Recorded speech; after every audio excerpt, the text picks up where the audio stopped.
Jefe del Estado mexicano, servidor Carlos Pozos, reportero de La Molécula Oficial y columnista de la revista Petróleo y Energía. Mi primera pregunta es, ¿qué va a hacer usted ahora? ¿Y por qué se lo pregunto? Porque mientras aquí en Palacio Nacional se rinden buenos resultados y se festeja, en el Auditorio Nacional, presidente, hay abucheos, surge una nueva candidata a la presidencia e inicia la competencia presidencial.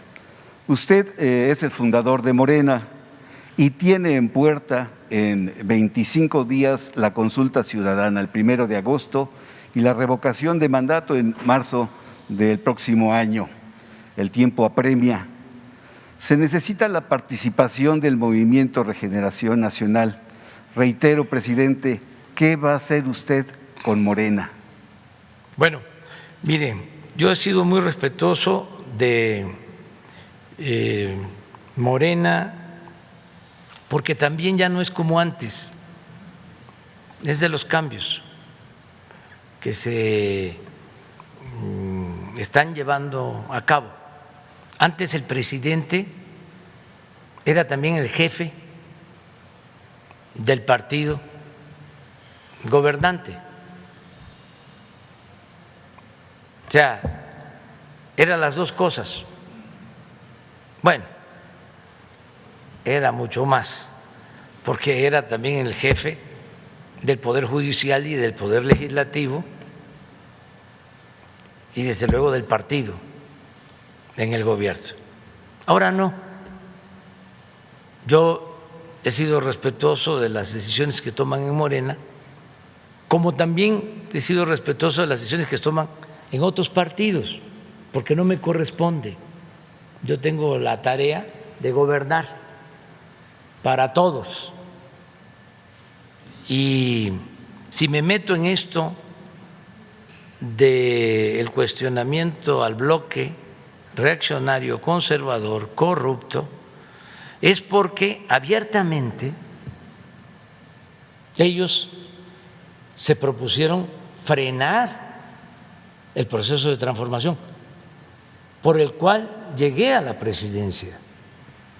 Porque yo no llegué a la presidencia para mantener el statu quo, no llegué a la presidencia para que se conservaran los mismos grupos de intereses creados, que se mantuvieran los privilegios, para que el gobierno siguiera al servicio de una minoría. Yo llegué a la presidencia para llevar a cabo una transformación en beneficio del pueblo. Entonces, cuando estos señores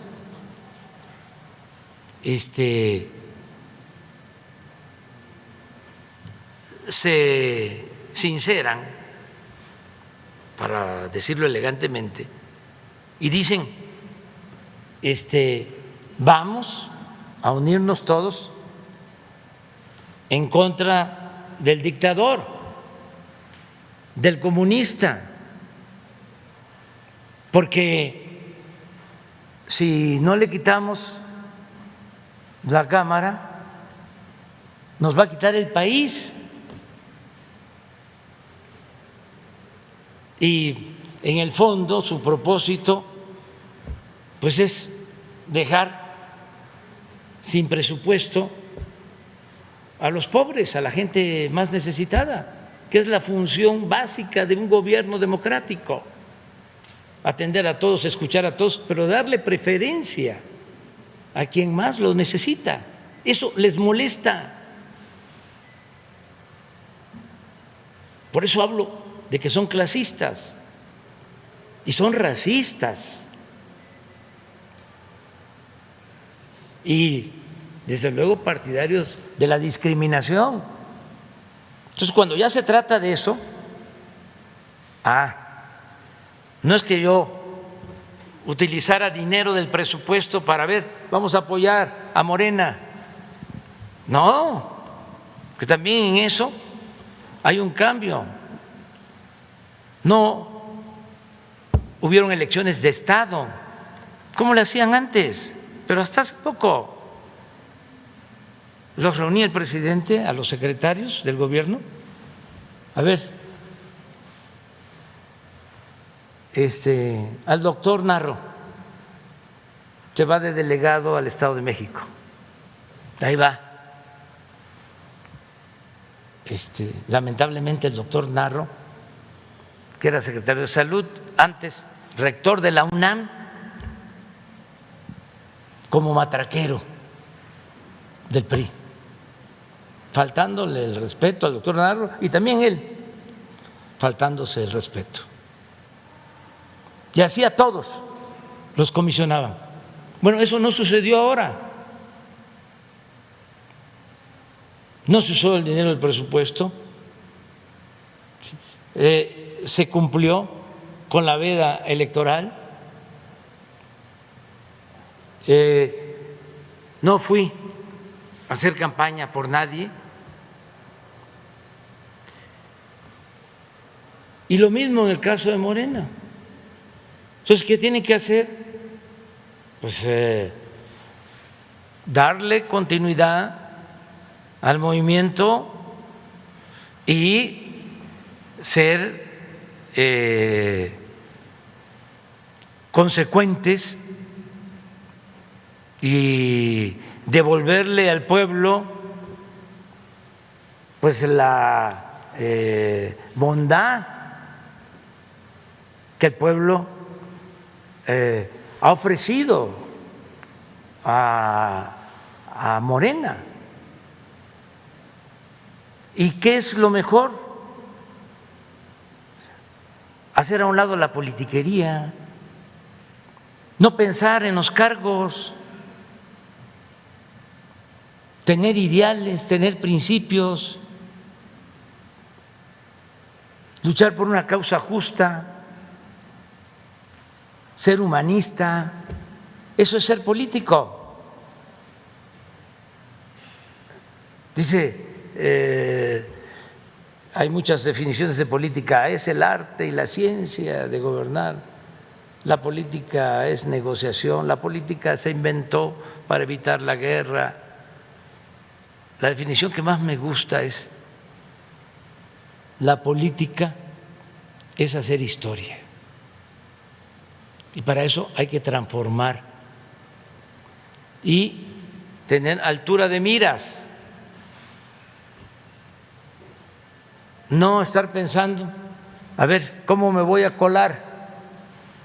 ¿Y cómo voy a obtener un cargo? Y peor que eso, ¿cómo me voy a enriquecer? ¿Cómo, después de venir de una familia humilde y de estudiar en escuela pública con el esfuerzo de nuestros padres, termino una carrera y empiezo a escalar sin escrúpulos morales de ninguna índole, me encaramo, llego hasta lo más alto del poder, y de vivir en una colonia de clase media, clase media baja, o una colonia popular, o en una unidad habitacional, me voy a vivir a Las Lomas con una residencia, y tengo departamento en Miami o en Nueva York. Eso era lo que prevalecía en nuestro país. Eso hay que cambiarlo. No es política ser corrupto, no es política utilizar el influyentismo, no es política el amiguismo, el nepotismo. Entonces, si los partidos quieren mantenerse, tienen que ser consecuentes y no dejar de atender al pueblo. ¿Qué les pasó a los conservadores corruptos? ¿Por qué perdieron? Y van a seguir perdiendo. Porque le dieron la espalda al pueblo. Porque pensaron que la política era asunto de los políticos, de la cúpula del poder, y que lo más importante de todo era el control de los medios de información. Si se tenía influencia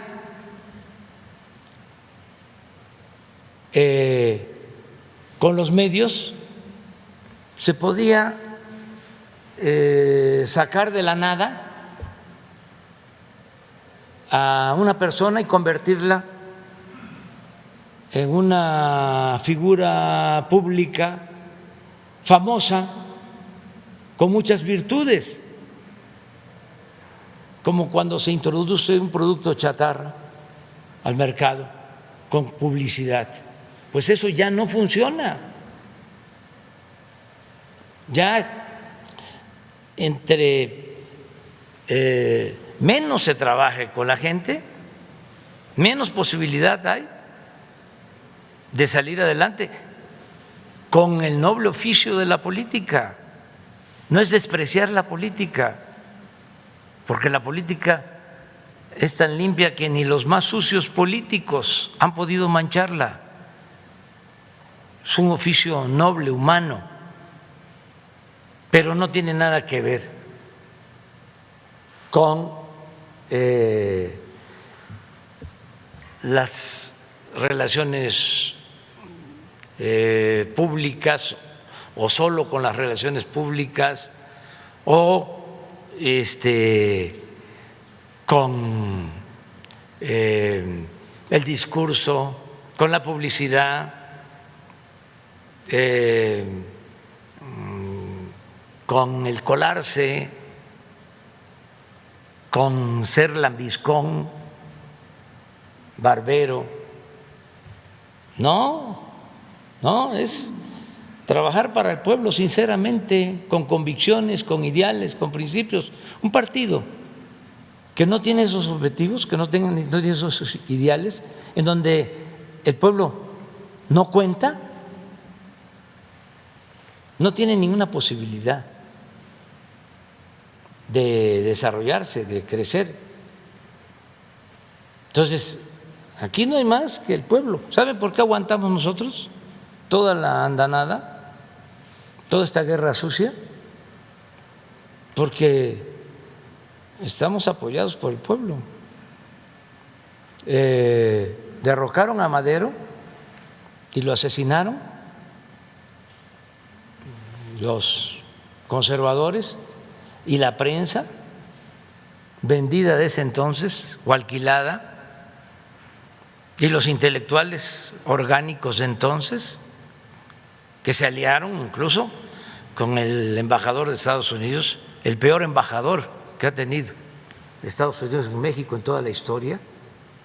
¿Por qué pudieron asesinar a un hombre bueno que quería la democracia para México? Porque Madero no pudo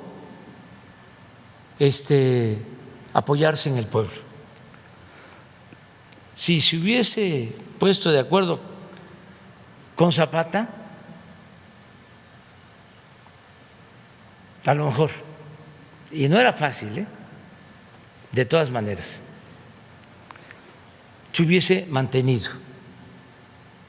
Pero ¿qué hizo? Siendo un hombre bueno, se quedó sin base social y terminó entregado a los militares porfiristas que lo sacrificaron. Entonces, ¿cuál es la enseñanza mayor de esa historia? Hay que confiar en el pueblo, porque el pueblo, además, contrario a lo que piensan los conservadores, es agradecido.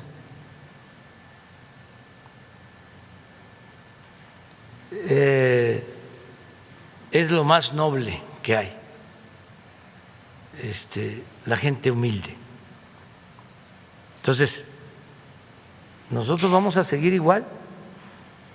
Le llaman a esto populismo, paternalismo. No me importa que nos etiqueten de esa manera,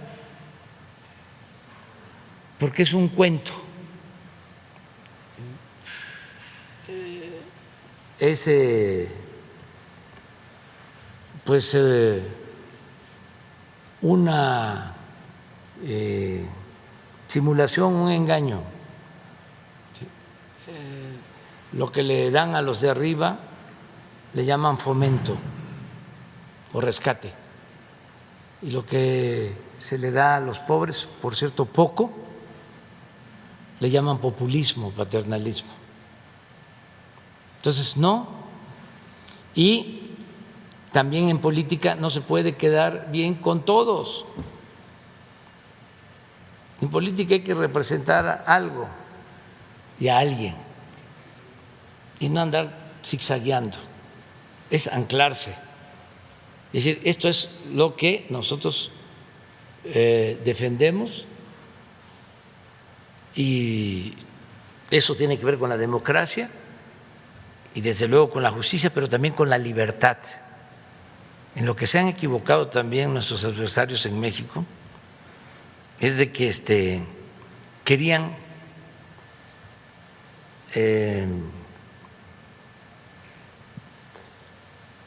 trasladar la forma de gobernar de ahora a una dictadura, extrapolar esto que estamos haciendo y compararlo con una dictadura. Aquí no hay represión. Hay países en América Latina en donde se mete a la cárcel a opositores, en donde no solo eso, se reprimen manifestaciones, hay asesinatos. Aquí no. Aquí, fíjense, cuando estaba la víspera de las elecciones, sucedió esta desgracia del metro. Bueno, es cosa de medirlo, ¿no? Se podría hacer. Fue un bombardeo como nunca, culpando al gobierno. En general, se metió hasta el New York Times, porque eso es lo otro. Esta crisis de actuación de los medios de información, sesgada, tendenciosa, no es nada más de México, es del mundo. La falta de ética. Se mete con un reportaje el New York Times. A mí me gustaría, con todo respeto, que se metieran con un reportaje ahora que se cayó el edificio en Florida. Si yo gobernara Florida, yo no hubiese dinamitado el edificio. Y nadie allá dice nada.